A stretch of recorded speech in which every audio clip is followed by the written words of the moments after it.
What is up, your host Tyler Harris back with another review with 1999. One after this, and it's over. This time it's WWF Armageddon. The end is here. A fun pay-per-view, I thought.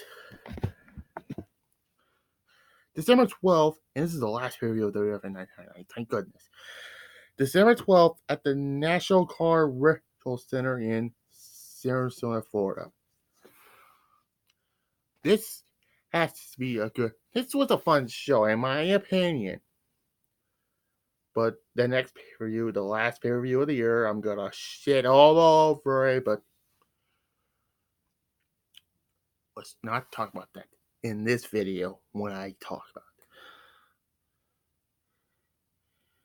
About 17,054 attended. And was the main rivalry was Triple H and Vince McMahon. And at Survivor Series, Triple H was scheduled to defend the WWF Championship against Stone Cold Steve Austin and The Rock in a triple threat match during the event. He interrupted the interview of Rock, and as a result, in a brawl between the two that was separated by several WWF referees. Later that night, Triple H did interrupt an interview of Austin. However, Austin ran after Triple H throughout the backstage area of the arena until he was run down with a car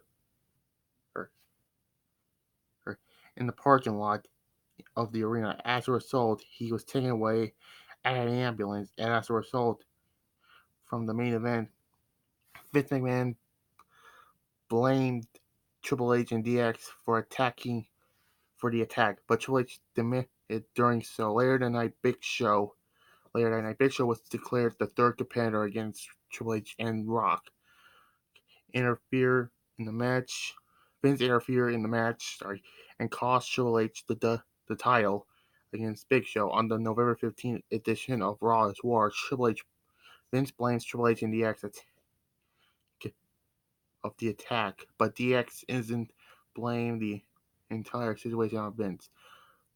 On the November 18th edition of SmackDown, DX assaulted McMahon's corporate stooges, Pat Patterson, Gerald Briscoe. Sergeant Slaughter informed McMahon of the attack and told McMahon that Triple H had invaded him to the locker room. McMahon wanted the locker room where Triple H warned McMahon not to make this personal. Later that night, Triple H came down and blamed McMahon of his loss, blamed McMahon for his title loss at Survivor Series, and then challenged McMahon to a match at Armageddon. Shortly after, a footage was shown backstage where the McMahon family had been falling down on the stairs on the November 22nd edition of Raw is War. Vince destroyed a limousine carrying DX through his car. Although DX retreated, the limousine was destroyed. Later that night, the police officers arrested Vince for assaulting DX. Triple H attacked and handcuffed Vince. Later that night, Triple H came down to ring and accused Vince for attacking Austin at Survivor Series. However, Shane McMahon came down to defend his father and informed Triple H that Vince will accept Triple H's challenge at Armageddon on the November 29th edition of Raw's War. A storyline winning was scheduled to occur between Vince's daughter Stephanie McMahon and Tess. However, Triple H interrupted it by showing a video of which he had married a drunk Stephanie in a wedding car. Tess and Vince then ran after Triple H to attack him on the December 2nd edition of SmackDown. Triple H announced that he would wrestle Vince in a no-holds-barred match on the December 6th edition of Raw's War. Triple H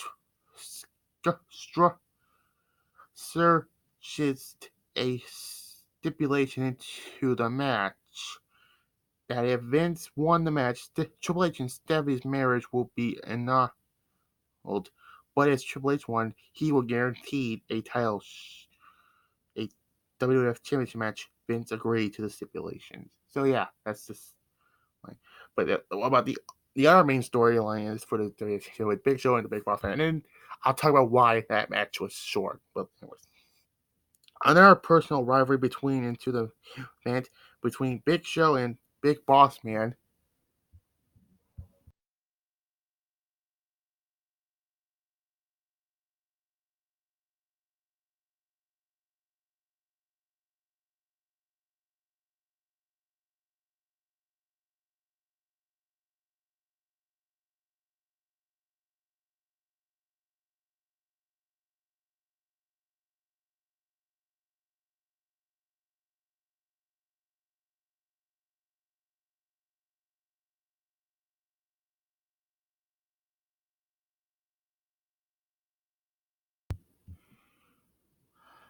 Anyways, their rivalry stemmed back from Survivor Series when Big Show defeated Big Boss Man and his team of Prince Albert, Viscera, and Mania in a 1-on-4 Survivor Series elimination match.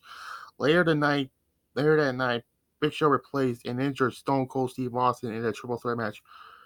Yeah, you already know. He won it because of.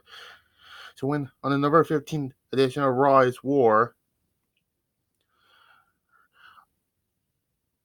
Big Boss Man became the number one contender for the WWE Championship at Armageddon by defeating The Rock in a hardcore match.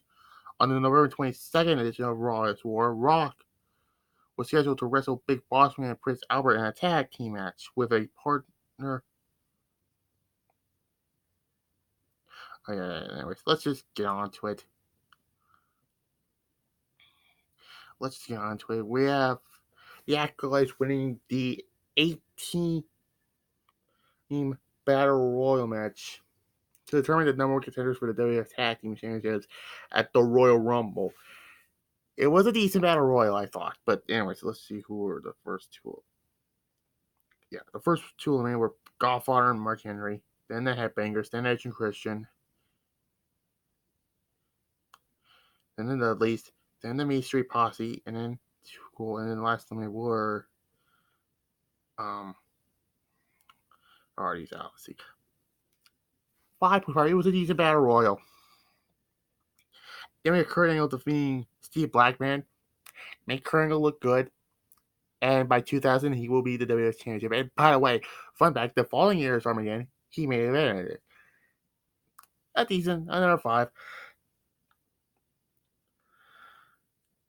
Now, I didn't even want to count this as a match. Miss Key defeats BB, Ivory, and Jacqueline in a evening out pool match for the women's title. I don't think this is the match, honestly. Is there a real move in the match? They're finding a pool, and that's it. And then Miss T saying, I told you if I win the women's title, I'll be stripping naked, which she did, but it's censored, whatever. Should I get as a rating? No. NA. That's all it was. It was not a match. It wasn't a match. I mean, NA. What else can I say? It's not necessary. Next up, Alvin defeats the British Bulldog and Neil Brown in a triple threat match to win the European title. Okay match. A 4. Next up, Kane defeats Alex Pac in a steel cage match. Now, there are several rules in this where if that's Pac, he can escape the cage and win by pinfall suspension. But Kane cannot escape the cage. He only needs to win by pinfall. Yeah, it was a good cage match. I give this a 7, but yeah, Tori will turn on Kane and join with X Pac. Why?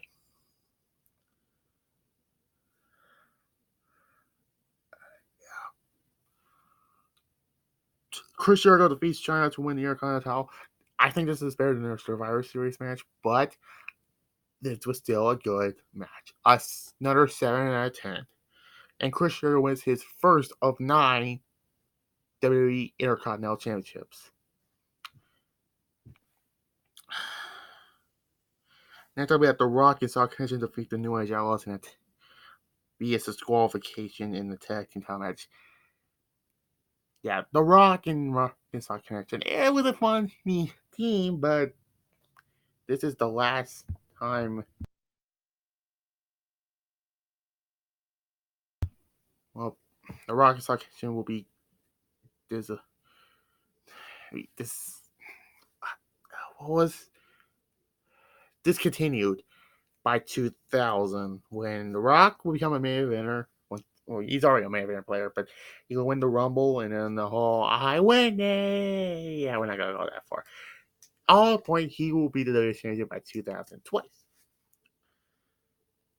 because House No interfered and costs Rocky Sock Connection to win the tag titles. But Rocky Sock Connection does win the match, but they don't win the title. I give it a 6. Next up, the Big Show defeats the Big Boss Man and to retain the WWE Championship in 3 minutes and 16 seconds. This is more or less a squash match, basically. And it makes sense because obviously no rating whatsoever, but I give it 5 points for Big Show's revenge. Yeah, remember the Goldberg squash, but this is 5 points for Big Show getting revenge on the Boss Man. This is what this match was. It was all it was. Just Big Show get his revenge on the Big Boss Man. Main event. Triple H defeats Mr. McMahon and No Holds Barred match in the main event. I understand why this was the main event. This is a good main event. 8 out of 10, and of course, sitting there with that pretty smile and joins up with Triple H. I give the show a 6.5 out of 10. Triple H will win the title by the January 3rd, 2000 episode of Monday Night Raw. And him is equal. They would not become a power couple. So the WWE pay-per-views overall, I give a 5 out of 10. Your best pay-per-view was Backlash. The worst. It goes to the King of the Ring. Now, I didn't give Over the Edge a rating, but if it was a rating, I'm not rating it because what happened on that night. So there's all the WWE pay-per-views in 1999. 1999 was a weird year for WWF, but the Rumble was mediocre, not that great. St. Valentine's Day was a good show. WrestleMania 15 sucked. Backlash was underrated. King of the Ring sucked. Again, no, I don't talk about Over the Edge. Fully Low was a fun show. SummerSlam was decent. Unforgiven wasn't that good. No Mercy was great. Survivor again was okay. And Armageddon was not bad. So coming up next, Starrcade 1999. And that's it for 1999. Thank you, Evans. Hallelujah. Goodbye to WCW 1999. I'm out of here.